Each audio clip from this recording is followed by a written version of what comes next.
पंकज यादव, शुरुआत करते नेपाल में नए पीएम का ऐलान जल्द होगा। नेपाल की पीएम हो सकती हैं सुशीला कार्की।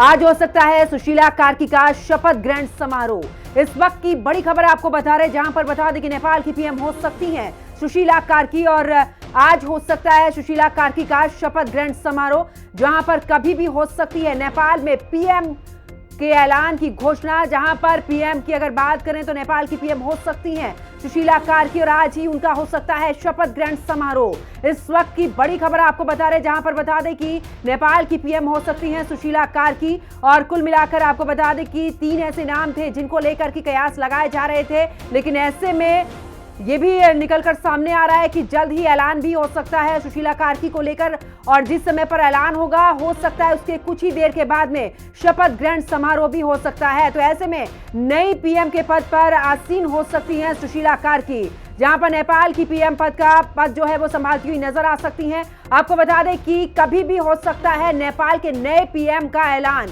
ऐसे में नेपाल की पीएम हो सकती हैं सुशीला कार्की। इस वक्त की बड़ी जानकारी आपको दे रहे हैं, बड़ी जानकारी साझा कर रहे हैं, जहां पर आज हो सकता है शपथ ग्रहण समारोह। कभी भी हो सकती है नेपाल के पीएम की घोषणा और ऐसे में नेपाल की पीएम हो सकती हैं सुशीला कार्की। तो आज सुशीला कार्की का शपथ ग्रहण समारोह भी हो सकता है, इसको लेकर भी कयास लगाए जा रहे हैं। लेकिन अब फिलहाल निगाहें सबकी इसी बात पर टिकी हुई हैं कि आखिरकार पीएम ओली के इस्तीफे के बाद अब नई कमान नेपाल की कौन संभालता है, किसके नाम पर पूरे तरीके से सहमति बनती है। क्योंकि बैठक हुई और बैठक में जिस तरीके से सूत्रों के हवाले से ये भी जानकारी मिल रही है कि सुशीला कार्की पीएम हो सकती हैं, तो क्या सुशीला कार्की ही पीएम के पद पर आसीन हो सकती हैं या फिर कोई दूसरा नाम इसमें सामने आ सकता है। लेकिन ये भी कयास लगाए जा रहे हैं कि शपथ ग्रहण समारोह भी आज हो सकता है और जल्द ही पीएम की जो कुर्सी है उसे संभालते हुए नजर आ सकते हैं नए पीएम। फिलहाल जो हालात है, अभी भी वहां पर कर्फ्यू लगा हुआ है। अब देखना होगा कि इन हालातों के बीच किसे पीएम पद पर आसीन होते हुए देखा जा सकता है। लेकिन जो सबसे ज्यादा चर्चा इस दौरान बनी हुई है वो सुशीला कार्की की बनी हुई है। ज्यादा जानकारी के लिए दीपक डालमिया हमारे साथ में बॉर्डर से लाइव जुड़ चुके हैं। दीपक, अगर बात करें, क्योंकि सुशीला कार्की को लेकर कयास और भी ज्यादा तेज हो चुके हैं, यहां तक कि आज शपथ ग्रहण समारोह भी हो सकता है। फिलहाल आपके पास में क्या कुछ जानकारी? मैं बता दूं, जो नेपाल के जो नए पीएम नया जो पीएम बनने की बात चल रही है सुशीला कार्की, अभी भी मैं बता दूं इनका नाम अभी फंसा हुआ, पेज फंसा हुआ है। मैं अभी बता दूं जिस तरह से जो संसद को जो इन्होंने बोला था विघन करने के लिए, वो विघन हो नहीं पा रही है। और मैं आपको बता दूं जब तक संसद का विघन राष्ट्रपति या प्रधानमंत्री जो नए बनेगा नहीं तब तक करे, जब तक आपको नया पीएम बन नहीं सकता वहाँ पे। फिलहाल सुशीला कार्की का नाम लगभग तय है। अब देखना यह है कि कब ये शपथ ग्रहण लेगी। शपथ ग्रहण सुबह 10 बजे का समय था, मगर किसी वजह से शपथ ग्रहण हो नहीं पाया है। अब ये देखना है कि कब तक सुशीला कार्की जो नेपाल की पीएम बनी है वो कब तक शपथ ग्रहण करेगी। मैं आपको बता दूं फिलहाल मैं रक्सौल और नेपाल रक्सौल और बीरगंज बॉर्डर पे खड़ा हूं। आप पीछे देख सकते हैं मेरे एसएसबी के जवान लोग बाकायदा एंट्री करवा रहे, पूछ के एंट्री हो रही है यहाँ पे। आप देख सकते हैं पीछे मेरे, आप ये पीछे पूरी तरह से देख सकते हैं, पूरी तरह से आप देखिए। जो बताया जा रहा है कि जो इंडियन लोग हैं, जो टूरिस्ट लोग हैं जो काठमांडू में फंसे थे, उनको बाकायदा रिलीफ रेस्क्यू करके निकाल के बिहार के बॉर्डर के थ्रू इनको भेजा जा रहा है। बिल्कुल, लेकिन दीपक ऐसे में देखिए, क्योंकि ये 3 नाम सबसे आगे चर्चा में चल रहे थे कि आखिरकार इन 3 नामों में से ही पीएम रहेंगे, लेकिन सुशीला कार्की का नाम अब क्योंकि जितनी जल्दी से निकलकर सामने आया है कि पीएम पद ये संभाल सकती हैं, अगर इन्हें पीएम पद पर बैठाया जाता है तो क्या लगता है दीपक कि कितनी तस्वीर बदलती नजर आएगी? क्या कुछ खास इस दौरान, क्योंकि सुशीला कार्की का नाम अचानक से एकदम से सामने आ जाना? मैं बताता हूँ, जब ये पीएम बनेंगी तब सबसे पहले इनका जो भ्रष्टाचार है नेपाल में, जितने भ्रष्टाचार हुए हैं उन भ्रष्टाचारों में पहले ये लगाम लगाएंगी। और जो बच्चे मरे हैं जेएनसी प्रदर्शन के दौरान, जो बच्चे मरे हैं उनके खिलाफ भी ये कार्रवाई करेंगे। बता दूं आपको, जितने भी जो गृह मंत्री है नेपाल के मंत्री, जितने भी मंत्री है जिनके खिलाफ भ्रष्टाचार का आरोप लगा है उन पे सबसे पहले कार्रवाई करेंगी। जो नेपाल और भारत के जो रिश्ते खराब हो रहे हैं चाइना की वजह से, कहीं ना कहीं अब सुशीला कार्की उस रिश्ते को बनाने के लिए जोर करेंगे वो। बहुत बहुत शुक्रिया दीपक हमारे साथ जुड़ने के लिए, तमाम जानकारी साझा करने के लिए। तो देखिए, सुशीला कार्की का नाम अब बहुत जल्दी हो सकता है कि इसको लेकर ऐलान भी हो सकता है। तो देखिए, आखिरकार आज हो सकता है सुशीला कार्की का शपथ ग्रहण समारोह, लेकिन इसी को लेकर ये रिपोर्ट देखिए।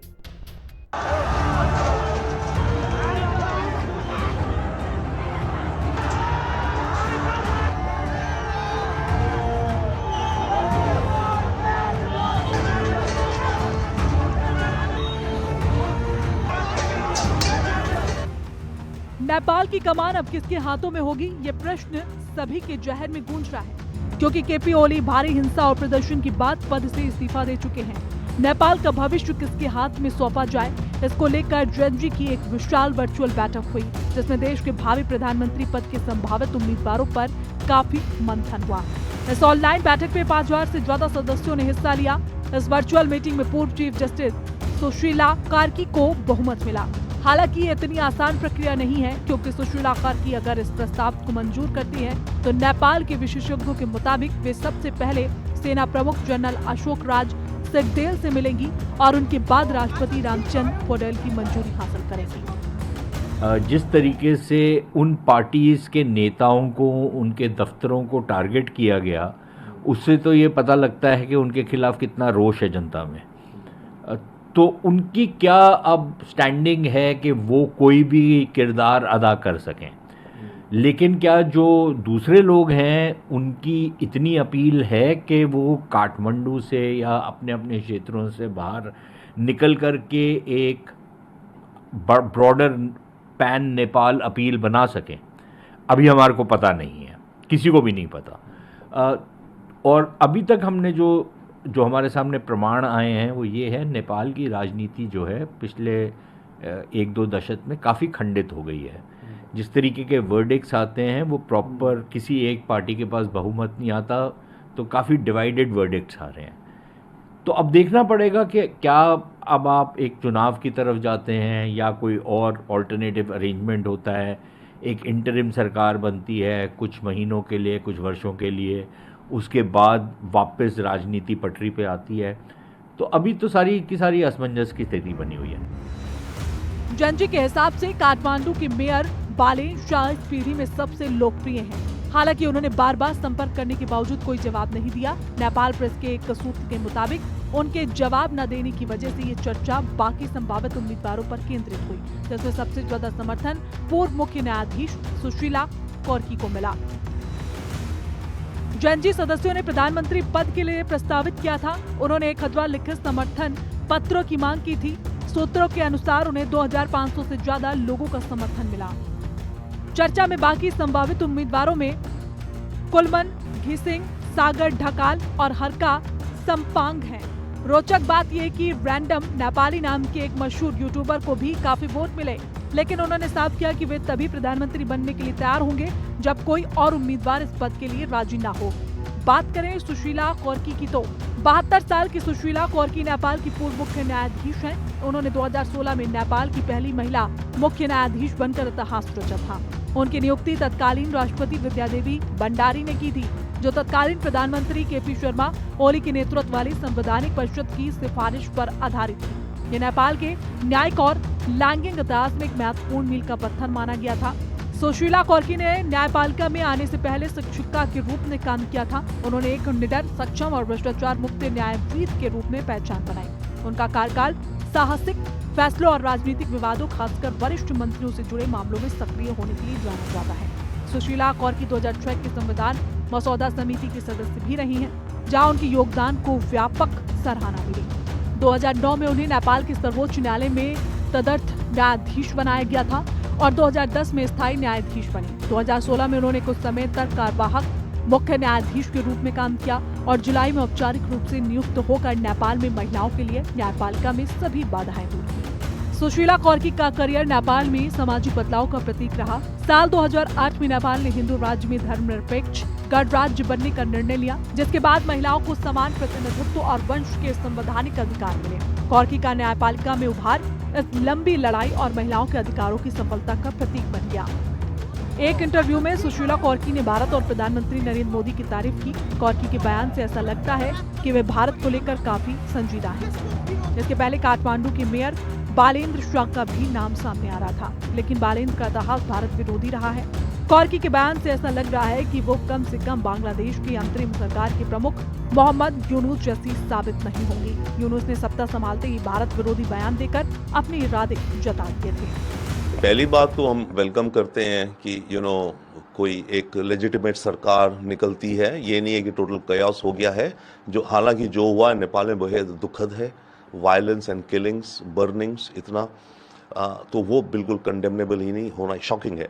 बट अभी जो हो रहा है, अभी देखना है अब आज के 1-2-3 दिन में कि कार्की को किस तरह से आर्मी का वर्किंग रिलेशनशिप होगा अगर उनको नॉमिनेट कुछ किया जाता है, कितने समय के लिए होगा अगर उसका कोई हिसाब दें, या ओपन एंडेड है कि इलेक्शन होंगी दोबारा, ये केयर टेकर होंगी।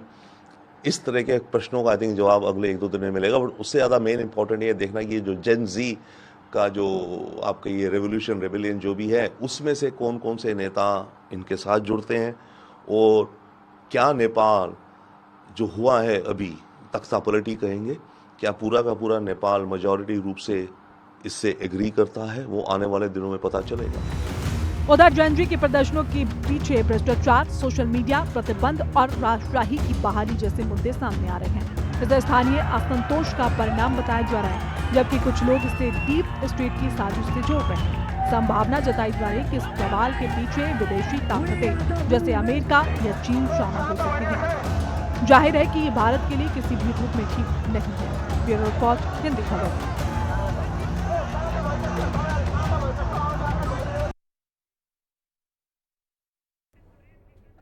और अब सीधा लिए चलते हैं जहां पर नेपाल हिंसा को लेकर नेपाल से समाजवादी पार्टी के प्रमुख अखिलेश यादव क्या कुछ कह रहे हैं इस